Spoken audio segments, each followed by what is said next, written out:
The Battle of Karbala took place in the year 680 AD. That's roughly 1,335 years ago. On average, 25 years is seen as one generation.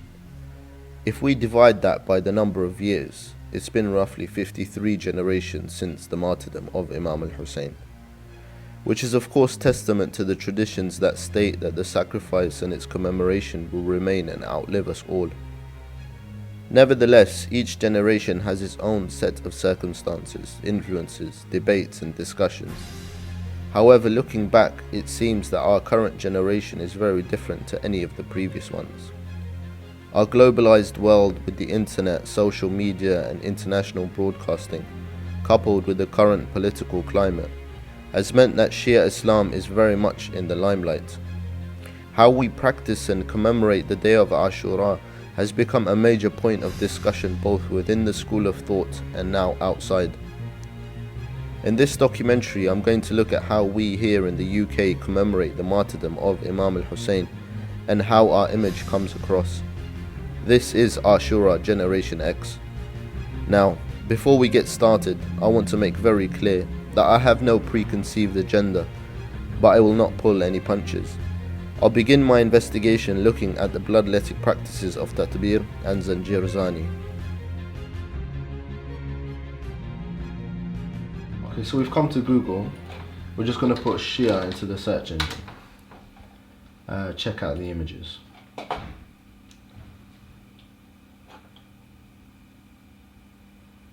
Now, very objectively here, I'm not saying anything about the practices that are taking place with regards to the commemoration here. 13 out of the first page of images show, bloodletting rituals.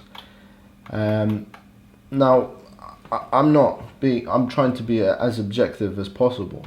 The evidence is there for everyone to see that the image of Shia Islam comes across in this way. On top of that, you have children taking part in these, or being forced, you could say, to take part in these rituals. Now, the rituals based on your maraja are perfectly fine to take part in. It's not our job in this documentary to look at the permissibility of these rituals. We know that the maraja have allowed it. The point I'm trying to make here, or that we're trying to look at, we're just highlighting that how are we coming across, what's our PR like in that sense, when if we're to put Shia into the most widely used search engine in the world, that these are the images that are coming up. Barring some of the political connotations to the word Shia, the majority of the images that we see are based on these practices.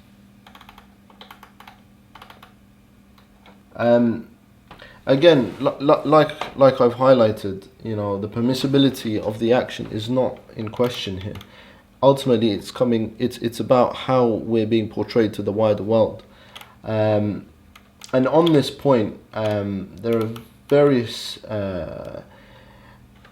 fatwas, if you like, or various questions that have been posed to Maraja, various different Maraja, discussing this specific issue with regards to how various different actions are being portrayed to the wider world. Here is a signed fatwa that has come from the office of Sayyid Sistani. Now, again, I will highlight that this has come from the office, and there is questions as to whether it was him specifically or one of his representatives. The question was again regarding bloodletting and how, what our responsibility is with regards to how the practices are being performed, and then if they're being shared to the wider audience. The answer comes back, says Bismillah ar-Rahman ar-Rahim. The principal objective of mourning and lamentation during Ashura is to respect the signs and symbols of religion and remember the suffering of Imam Hussain, his companions, his offspring, for his uprising to defend Islam and prevent the destruction of the religion by Bani Umayyah. These rites must be done in such a way that in addition to serving that purpose, it draws the attention of other people to these lofty goals. Also, its ritual aspect should be preserved. So those actions which are not understandable for the enemies of Islam and the non-Shia Muslim and causes misunderstanding and contempt for the religion must be avoided. Now the argument here is whether images like this are providing a positive image or an image that is negative and contemptuous.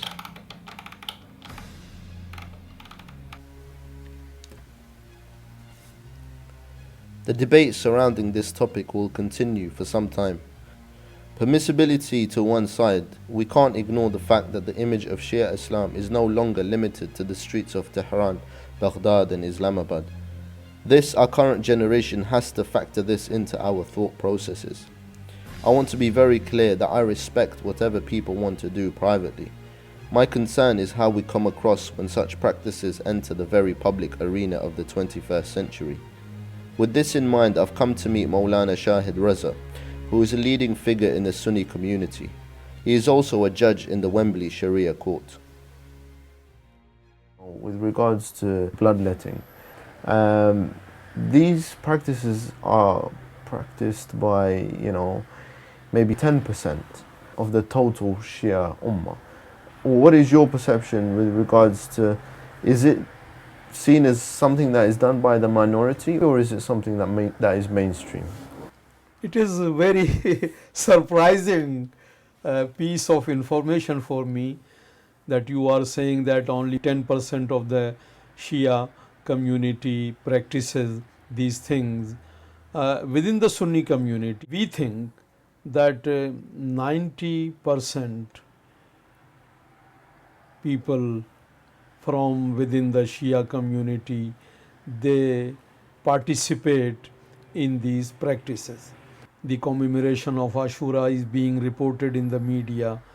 They essentially include things like walking over the fire or beating the body with chain, things like that.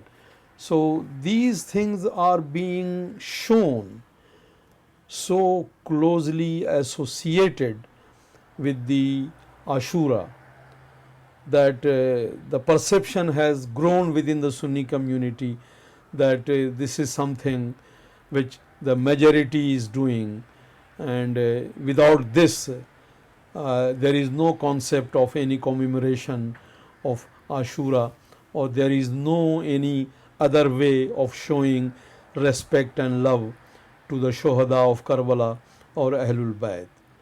There's nothing in the core traditional texts, no Imam or no Prophet behaved or practiced in this way. You'll have instances where people will say Prophet Yaqub cried until he became blind, for example. Or there are certain traditions that will highlight that the Imams, they cried blood.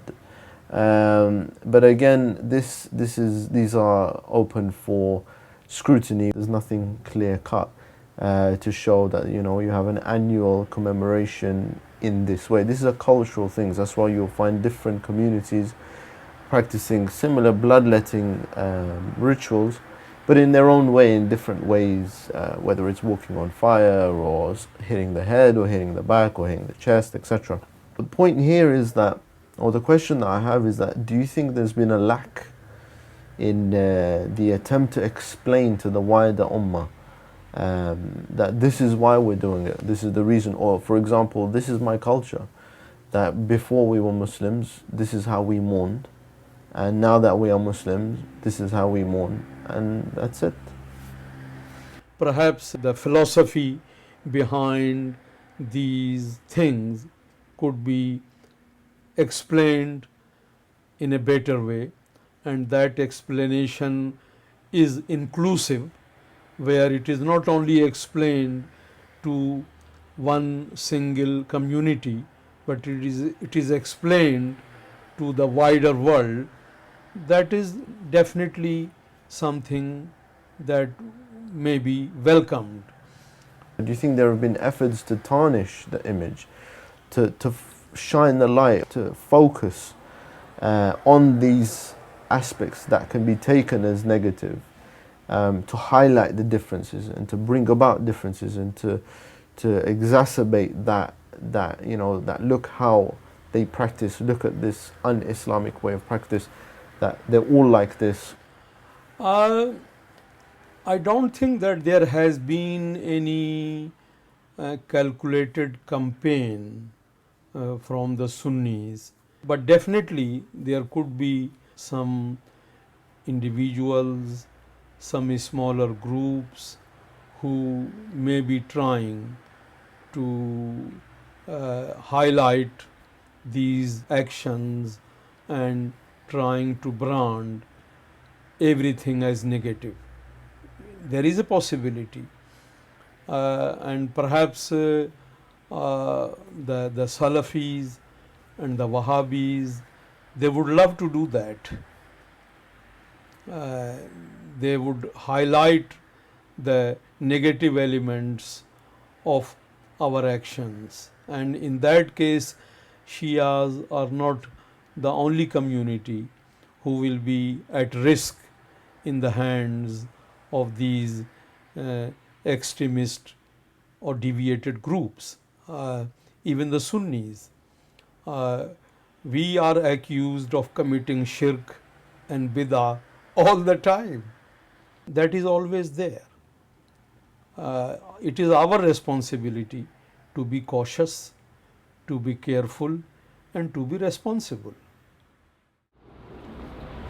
Really interesting interview there with Shahid Raza, because he highlighted something that I'd known, but not to that extent. The fact that so many members of the Sunni community also hold, 10 nights of majalis to remember what happened in the tragedy of Karbala. Of course, I wanted to get his reaction on the practices from the Shia community, how they are viewed from the Sunnis. And what was also very interesting was he thought that 90% of the Shia Ummah would be partaking in bloodletting rituals, and he was quite shocked, quite surprised almost, that's these kind of practices are partaken by a minority. I don't know how he's going to reflect on that or how he takes that forward, but I think this highlights the perception from outside of the Shia community, where people believe these kind of practices are mainstream and are practiced by everyone. As highlighted previously, this isn't an investigation into the permissibility of bloodletting rituals. The Maraja are quite clear. Some permit it, some don't. And that's not our concern here. This is about how we are being perceived.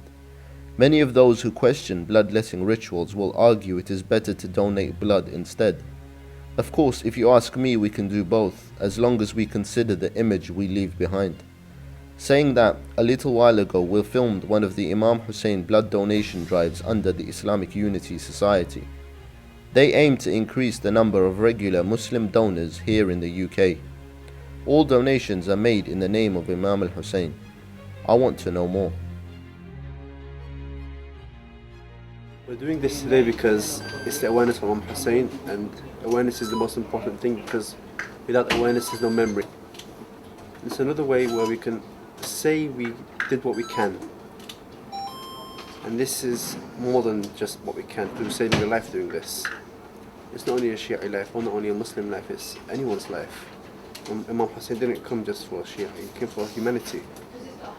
So we're in a way doing our part to be humanitarian. This particular project and this idea of giving for the sake of Allah to save the lives of others in the name of Imam Hussain, who gave everything to safeguard the religion of Islam and to keep the message of hope and justice alive in the world. It's a wonderful thing to see it in the West here. I think it's a project that, from my understanding, has grown from strength to strength. More and more people seem to be taking part in the blood donation.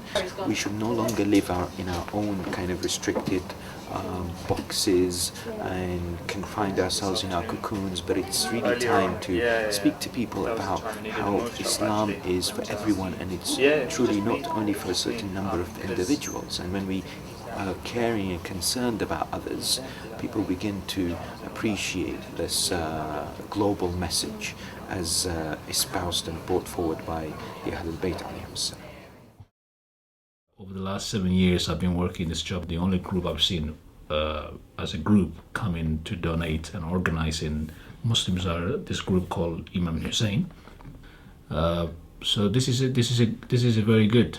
This projects a good image about Muslims, so that we are contributing not only the other bits but also saving lives, giving blood. Yeah.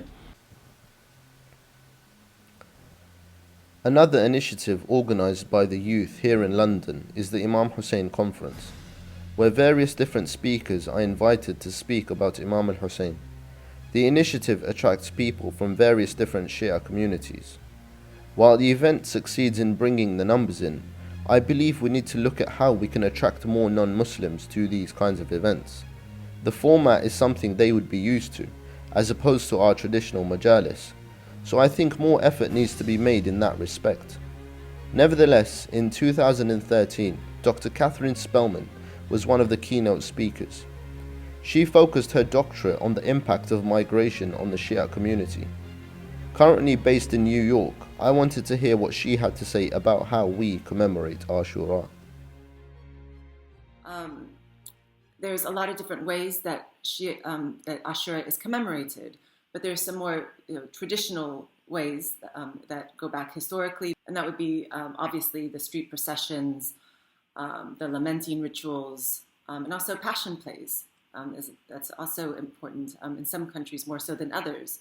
There's also historically and in the present day the usage of the Battle of Karbala is used as a political metaphor in some cases, not always, but it's often used to symbolize the political injustices and tyrants of our day. How did you react, within your research when you first came across practices that were seen sometimes to be more sort of extreme, issues such as bloodletting? Was it seen as something alien, completely alien, looking at your own background, your own sort of culture? Or was there an interest to try and see what is the philosophy behind this thing? Is there an angle where you'd be able to appreciate what was going on with regards to these kind of rituals? I think that this is a very controversial area, but not only from an outsider, because I am an outsider looking in and researching Shia practices, but I've been noticing in my research over the years the internal disagreements and conversations about this practice. So I think it's important to recognize that, of course, if there's internal discussion, there's going to be, for people who even know about this practice from the outside, the mainstream society, of course there's going to be some eyebrows raised and some questions asked. But, within the Shia community, you have the marja taqlids who have different rulings on this practice, and you also have the state laws and policies in different countries around the world who have different rulings and laws and policies about this practice as well. And then you have amongst the Shia community itself, you have, in my interviews with Shias from a range of backgrounds in the UK, you find some people who are really adamantly against the practice and don't condone it. You have others that might not practice it themselves, but feel that people should have the right to choose the way that they commemorate Imam Hussain, so they don't feel they have the right to judge whether or not people perform the takbir. And then you have those who feel that it is the way to commemorate Imam Hussain and are very critical of those who try to over-intellectualize or find other avenues and ways and means to commemorate the tragedy of Karbala. and they feel very strongly that it is that bloodletting is the way that they need to show their passion and their love for Imam Hussain. From an outsider's point of view, of course, when you look at the bloodletting, especially when there's children involved, it does raise eyebrows, and it would be largely frowned upon in a lot of secular-minded societies. And there, of course, have been court cases about bloodletting in different parts of the UK. One that stands out in my mind right now is the case at the Manchester Crown Court, which involved a father and his 2 children. And so, there is controversy around this. What about you personally? When you first came across this, what was your initial reaction? That's question number 1. And secondly, following on from that, do you think there's been a lack or a gap in the effort from Shia Islam to try and explain the philosophies or the thinking behind these practices? Yeah, okay, that's a good question. When I first came across the practice, I was with friends who are from Shia backgrounds. So I was lucky that I was educated about the history and the significance of this practice to some people.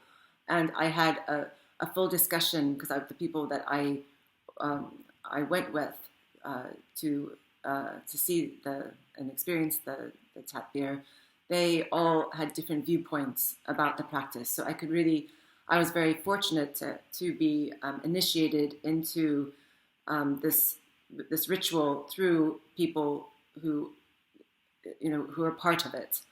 Would you say there's been an evolution in the way these practices are being manifested? First, I think it's important to say that there's a lot of changes taking place, but I still think that the different diaspora groupings, whether it's the Iranian, Iraqi, the East African, the Pakistani, people are very much still part of those networks, of those diaspora networks. But in addition to that, there's so many English language programs now that take place in mosques, but very importantly outside of mosques, in settings such as hotel banquet halls, in conference centers, the Imam Hussain conference, the annual conference, which is linked up to a conference in Michigan, Detroit, Michigan. This is a great example of novel, new ways to commemorate Imam Hussain and the tragedy of Karbala. There's also the different campaigns, like Who is Hussein, which everyone knows about, and this has been really interesting because it's a group of young people that have came up with this idea, and they made it very aesthetically savvy. They had a very clear mission to try to introduce Imam Hussain to wider publics and to make him a well-known figure that people, not only Shias, but people from around the world can learn from. And they would give examples of other prominent people outside the faith who have been inspired by Imam Hussain. So this is a great example, and to see how this campaign went viral, and to see, I'm very interested in watching it, how the campaign itself evolves over the year. So I'm curious to see what they're up to this year. Speaking to a non-Muslim about this reaffirms what I thought, and even though she was lucky enough to have Shia friends who gave her some understanding into our practices, she admitted a regular person seeing images of these acts for the first time would find them disturbing, particularly when it comes to children. Dr. Spellman also mentioned the Who is Hussein campaign, an initiative very much attached to our current generation. Set up in 2012 by a group of dedicated youth who wanted to introduce Imam Hussain to the outside world in an image they felt would be appealing. Through community donations, they funded an advertising campaign of billboards and social media. The campaign has since grown rapidly, with some 80 reps spread over 5 continents. Each rep has their own team, where they organize different events and campaigns to introduce Imam Hussain to the wider public. Then found dead in her They're jail homeless cell with nowhere to go. Hussain stood up for truthfulness. He was a leader who sacrificed his life for truthfulness and honesty. Hussain taught millions of people after him that there's only one choice: life with honor. He made out a cry that reverberates throughout centuries. He said, "Be free in this world."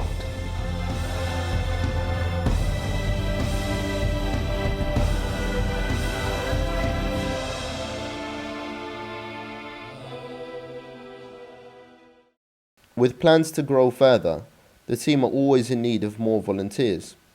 A few months ago, I went to their first ever recruitment drive to find out more. Assalamu alaikum. So my name's Shahid Hassan, and I was involved with the content part of the campaign for a couple of years. And I think the reason why we're all here today and the importance of an event like this is basically to use the breadth of experience and skills that we have within our community to do something we've done poorly in the last few years, and that's basically to spread the message of Imam. And I think what we've been given is such a beautiful gift, and what we're doing essentially is just monopolizing it and keeping it within our community.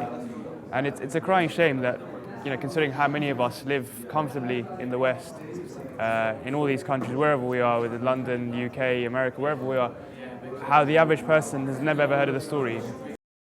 We haven't made that step to share the message with outside communities.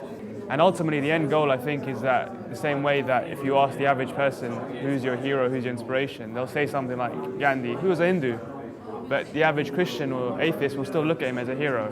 Or they'll say MLK, and Martin Luther King was a reverend, but again, the average Hindu or Jew or atheist will still look at him as an inspiration. And they look at them as figures that transcend their faith or their specific religious communities. The same way Imam Hussain should be, that he's not just a figure for Shias or for Muslims, but for the general community.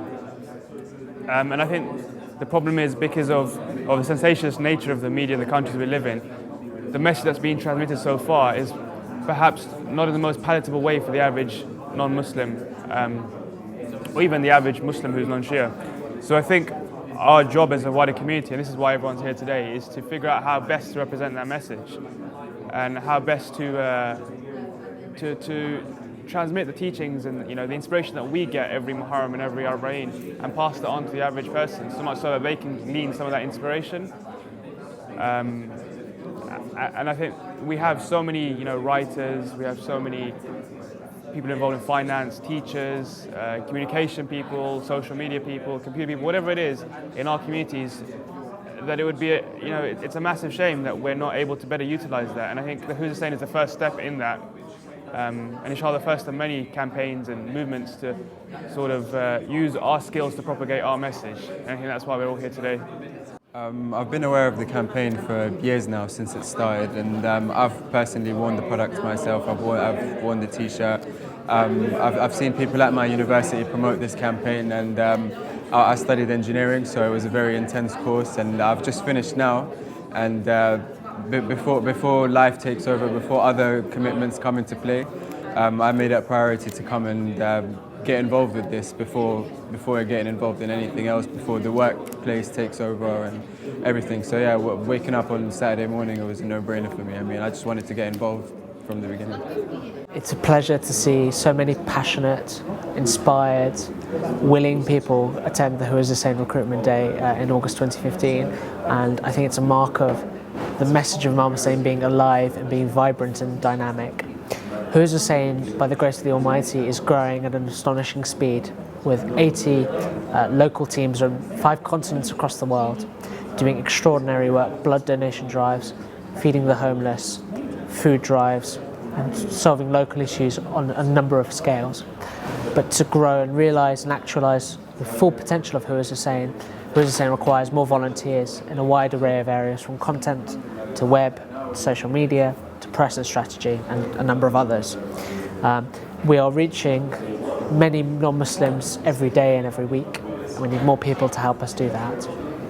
Hussain is, in my humble opinion, really embracing a new model of speaking to the non-Muslim world about a Muslim issue, a Muslim cause and a Muslim personality. How is it we're doing that? Well, we are trying our very best and endeavouring to package one of the most beautiful, wonderful, extraordinary role models, Imam Hussain AS, in a way that non-Muslims will understand, by talking about his principles. So we ally ourselves not to people, parties, or anything else like that, or tribes or anything like that, but morals, like justice and equality, and standing against oppression, which is what Imam Hussain was known for. And we feel that that's the most effective means in the 21st century to talk to someone about a Muslim concept, by talking to them about concepts they feel strongly about. Battling inequality in North America in the midst of Charleston, or talking about Imam Hussain and water in Africa, where water is so scarce, or talking about homelessness in London, where in one of the most affluent cities in the whole world, where there is so much opulence and money, people are still sitting on the streets with no roof over their heads. And that's what Imam Hussain would have done if he was alive, we believe, and that's what Hussain is trying to do. It would be a crying shame if we, as people for whom the Ahlulbayt and people who know of the message of Imam Hussain, were not to share his legacy and to keep it to ourselves. That would be fundamentally selfish of us, and it would be a crying shame if the world didn't know who this wonderful man was. And in fact, if we think about it, if we think about the coming of the Holy 12th Imam, if people recognise Imam Hussain, they'll recognise the 12th Imam as well, because their practices, their fundamental beliefs, they'll be speaking from the same hymn sheet, singing from the same hymn sheet. So it's incumbent on us to do that. We're trying to do that through Hussain. How? Last year we had about 500,000 hits on the website, so that's 500,000 people who came onto the website to learn about Imam Hussain AS. We need more people to help us with that message. We need people to help us explain what it is Imam Hussain did and package it up. We need people to, on social media, which is such a wonderful way of reaching people, interact, draft posts. People come to us all the time asking for more information. We have 3 to 4 non-Muslims a week at the moment who are saying to us, we'd like you to send us some more information about Imam Hussain because we're interested in him. We need help on that front. So on the Day of Judgment, I'd like to be able to stand before the Almighty God and say, you blessed me by allowing me to be born into a household that celebrated the Holy Five. And I, in my own humble way, in my own little way, tried my best to share that message through Hussain. Okay, so we've just come back from Stanmore, where the Hussain team had a recruitment drive. One thing that was quite striking was there were various people from various different backgrounds, different genders, age groups that all wanted to get involved and try and help out. I think the message was that, the commemoration in that sense has to be something active. So in that sense, it's definitely something promising with regards to what their plans are for the next coming weeks and months and years even. I think the success of the campaign has come down to manpower. The fact that so many people have got involved from across the world doing their thing in their location has allowed the campaign to grow, and the fact that they're having a recruitment drive shows that they're in need for more people for the campaign to grow further, which is of course a good sign. But even though we saw, alright, maybe 20 people, I think, speaking to the guys at the ground, I think they expected more. So I think, while the campaign is growing, it's quite clear that they need people to help out. I think that's only a good sign. While editing this documentary, I took time out to review our footage of the Arba'een March from previous years. In fact, I remember presenting the live broadcast on the channel. As I flicked through the footage, the fervour and enthusiasm was quite clear. I'd even met people who had come from different parts of Europe to participate. The organisers and volunteers had done a fantastic job, and efforts were made to provide leaflets to anyone who wanted to know more. What does come to mind, however, was a point made by one of the participants. She asked, do you think the public see this procession the way we do? With the black flags, the Arabic writing, the martyrdom and Noha, do we come across the way we imagine we do?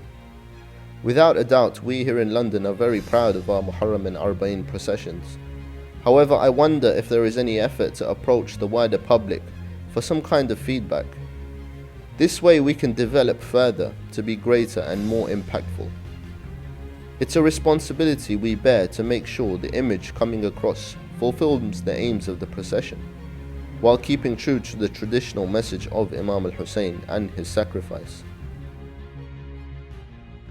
I came to the majalis organised by the youth group Shabab al-Sibtain to ask their lecturer Sheikh Muhammad al-Amili this very question. When it comes to the story of Imam Hussain AS, like any narrative, you can't renew the story to make it adhere to the prejudices of today's common man. You need to continue to narrate the story in the same manner. However, where we're lacking in the past, and I think we're actually excelling today, is before we refrained and we were, if you would say, cynical when it came to the mediums that existed. Like, for example, when it came to TV, if you look at the past, when they would make movies like The Message, that they wouldn't even show the Prophet on the screen. Even some of the companions weren't shown on the screen. And then they moved a step forward and said, hold on, these mediums are being used, we might as well use them to their full extent.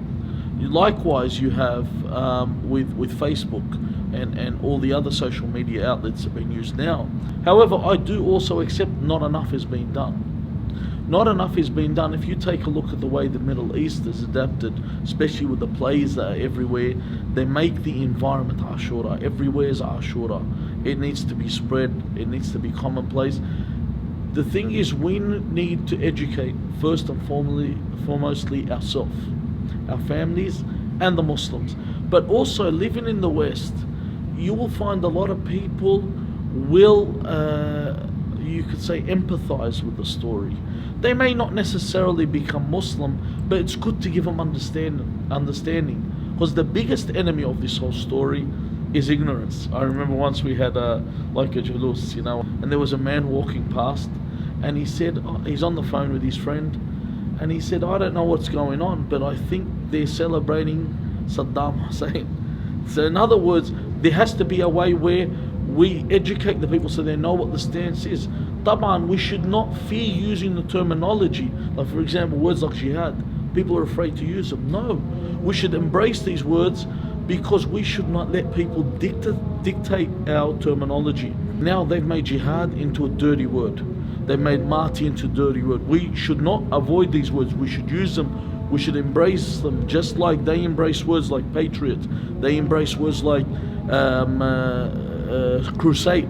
So what we should do is educate them with something that is validated, something that is authentic. But the thing is, we shouldn't wait to the last second. We should start preparing after the day of Ashura on how we're going to arrange for the next Ashura. And everyone has to be involved. I really believe, like with this thing, the Hussaini legacy that has been done, it's good to have these. But there should be something more permanent. If we could have a museum that's more permanent for this, a place for the Muslims, for them to appreciate what took place. Something professional. You don't want something second class. Why is it when it comes to us, we always have to do something that's petty? Why can't we do something that's polished and outstanding and that's first class and world class when it comes to this? The reason I need to get to, I always need to remember, what is this mambar for? The mambar is to educate people with their religion.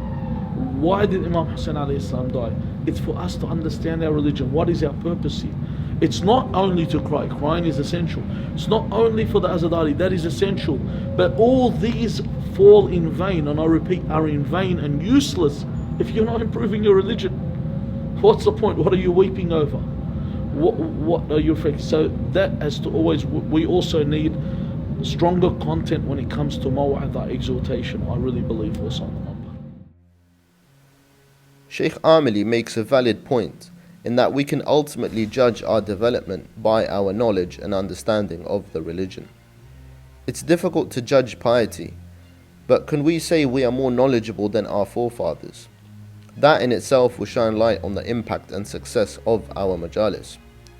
In this vein, Hujjat Stanmore debuted a novel idea in this year's English majalis.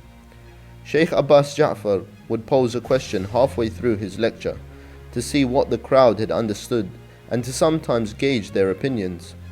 Those attending would vote in real time, and the results were displayed on screens around the English Listening Centre. with 22% of the audience voting that they couldn't relate to Azadari in the same way as others did. That's 1 in 5 of the audience. Then clearly there is a lot to be considered going forward. This was recognized by some members of the Stanmore community, and they came together to create the Youth Azadar Drive. I went to visit one of their classes to speak to Sohail Bhai Chauhan, one of the senior teachers.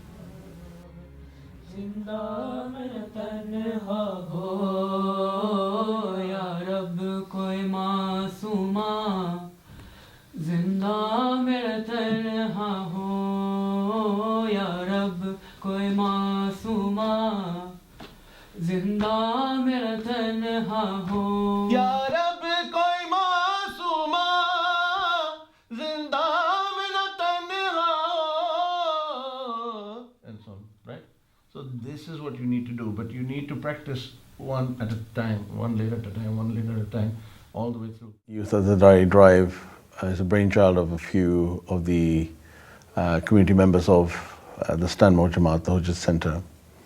And it started about 5 or 6 years ago now. The emphasis was people felt that as the younger generations are growing older, they're losing the mother tongues, at least for Azadari, because it is felt generally by the congregation that the commemorations that are done in Urdu have a certain emotion, have a certain feeling that resonates with the actual content, which is not emulated by, certainly not when it's translated to English. Though Azadari is done in so many different ways, so many different languages all around the world. It's whatever you're brought up with. And so people wanted to go back to that route. So the Yad classes were set up. I may be wrong, but the perception here is that if we're just redoing the same thing generation after generation, then what is changing, what is developing, what is evolving? We're seeing in certain communities interest falling, people complaining that I don't relate in the same way that, for example, previous generations related.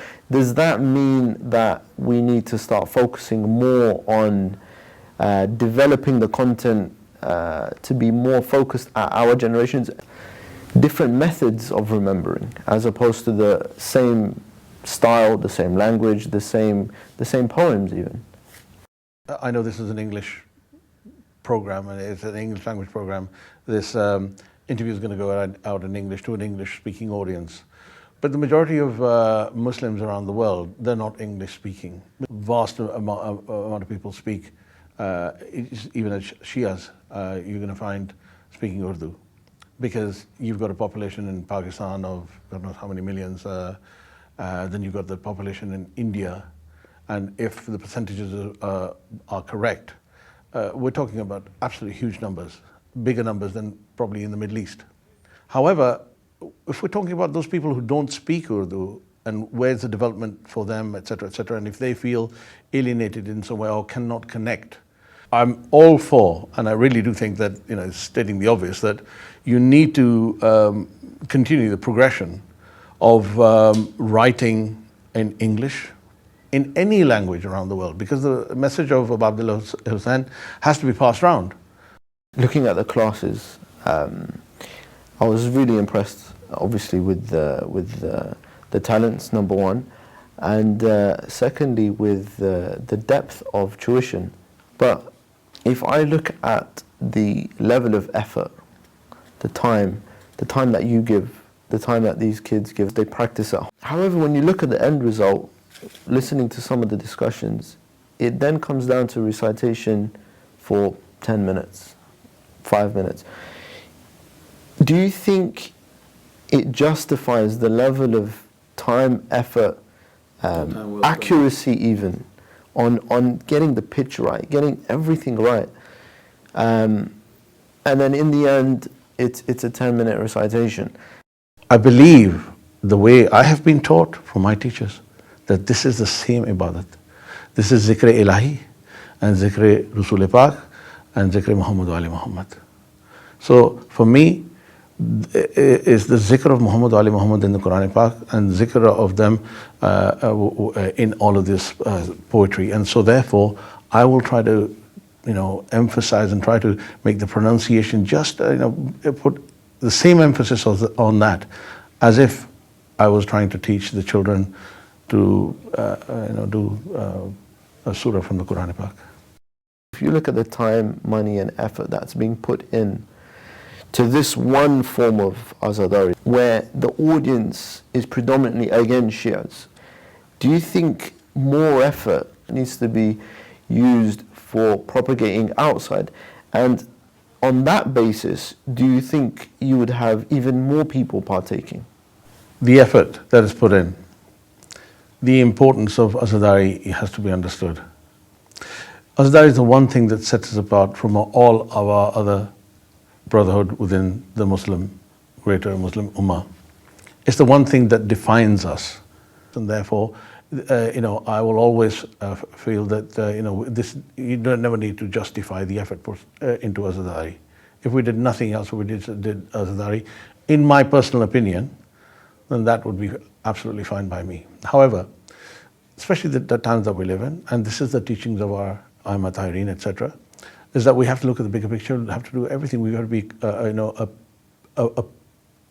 a part of the whole community, and not just ourselves, of humanity itself. So we can't have this myopic sort of vision. We have to look in broader terms, a sort of more egalitarian view. How about incorporating lessons that me and you can take, or for example social issues, political issues, current issues that people are facing, so that when they hear these poems, it's not just a remembrance that is where remembrance is the focus and I understand. You're talking about propagation of the religion through the poetry. So what you're talking about is a move not to just concentrate on the evangelical message, but on a more current message, one that is applicable to today, to our plight today, to what we're facing in the community today, we're facing in the world today, etc. There are so many kalams that have been written over the years that have fueled the passion within the Ummah for people to achieve amazing things, whether that be in the battlefield, which is the most commonplace, where this sort of thing has helped, or whether it's a more philosophical approach. Now, I think possibly one of the interviews I think I did with yourself a few years back, when Shaheed Sibte Jafar, Professor Sibte Jafar, was assassinated in Karachi in Pakistan. He was well known that he would engage the current situation, the current plight, the current issues of our time, which is why he was assassinated. He was assassinated because he spoke out against the tyranny. He spoke out against the violence. He spoke out against the atrocities that were being carried out in the so-called name of Islam. I have a lot of respect for the work that goes into the Youth Azadar drive. The students were really keen and the level of tuition was impressive. However, looking at the community here in the UK, and in particular the Stanmore community, I'm not surprised 22% feel they can't relate. This is just my own opinion, but I feel our poems need to better reflect the contemporary issues we are facing. The battle against oppression has not finished. We have our own Karbala in 2015. Shias and Muslims for that matter are constantly under attack. We need to relate this back to Imam Hussain. In this way, I genuinely feel we need to embrace a greater variety of techniques when it comes to Azadari. These don't necessarily have to be new techniques. The Riyadatullah production company based in Leicester recreate passion plays similar to the ones seen in the Middle East. I wonder how people would relate to live performances as part of the Majalis experience throughout the 10 nights. I definitely think there is an appetite for something different.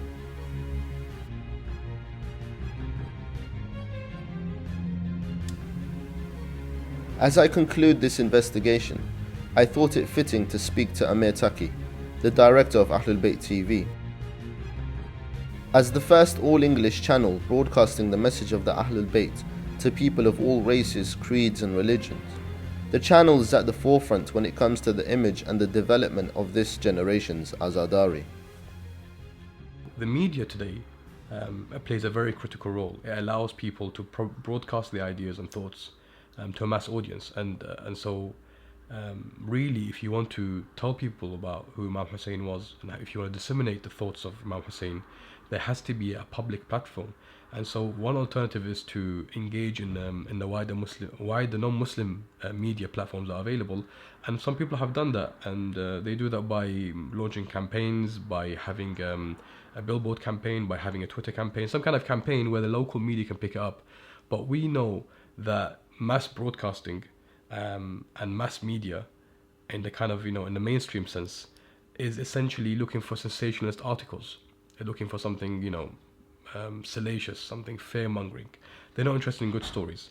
And so really, as a community, the media that we have today gives us the opportunity to reach out to a mass audience. It gives us the opportunity to tell people throughout the year, not just Muharram, not just for the 10 days of Muharram, but up until the days of Arba'in, and throughout the year, to broadcast to kind of a wider audience. I think previously our community were commemorating things, and then we had Hussein Day in the mosque, and Hussein Day would be completely different to our normal commemorations.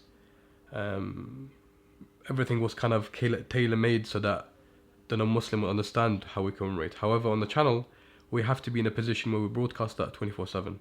And that's something which is fantastic and important, because now, we always say this very statement that Imam Hussain didn't die only for the Shia followers, didn't die for the followers of the Ahlulbayt, rather he died for humanity. But what are we doing to get this message out to humanity? Not much really. The media now can potentially fill that void and achieve that objective. There is a lot more investment that needs to go into the channel, not just Ahlulbayt TV, all channels generally, to improve their content, to make sure that their content reaches a better objective. I think in the last couple of years, the UK community, or specifically the London community, and really a lot of communities around the world look up to London in terms of what they set up and what they organize, have really progressed rapidly. The increase of English programs in the month of Muharram has increased dramatically, even throughout the year. What has also improved, and the channel has been central to that, is the Hussein Legacy Exhibition.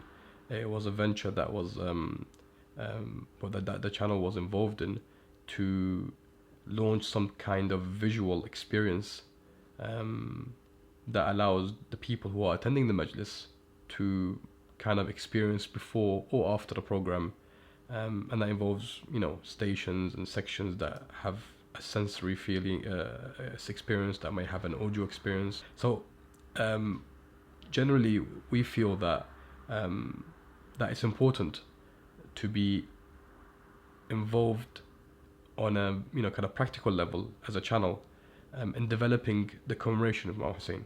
What essentially we're trying to do is we're trying to stay away from repetition, and that's something very difficult. So we look at what's happening in the community for the last 10 years, and we look at what's the next step forward. What do we do next to attract more people? I had to come and see the exhibition myself, and impressive it was. Clearly a lot of work has gone in. The sheer size and scale meant hundreds of man-hours were put into the displays.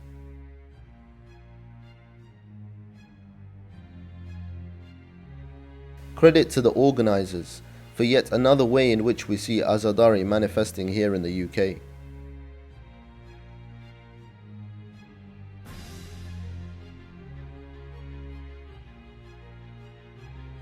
Saying that, I'd say the exhibition is crying for a permanent home.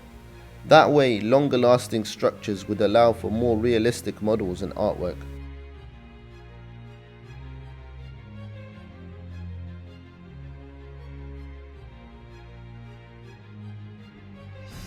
In this way, I believe the exhibition is a metaphor for all the various ways in which Azadari is manifesting in this generation. I believe we're seeing development. A lot of work has gone in, but there is still a lot more to do. In a society where religious freedoms are the norm, we need to capitalize and spread this message of Imam Hussain. We owe it to him. Merely repeating how my father and his father commemorated this tragedy will not cut it. More than ever before, we need to consider how we can build on the foundations of previous generations and prepare the ground for our future ones.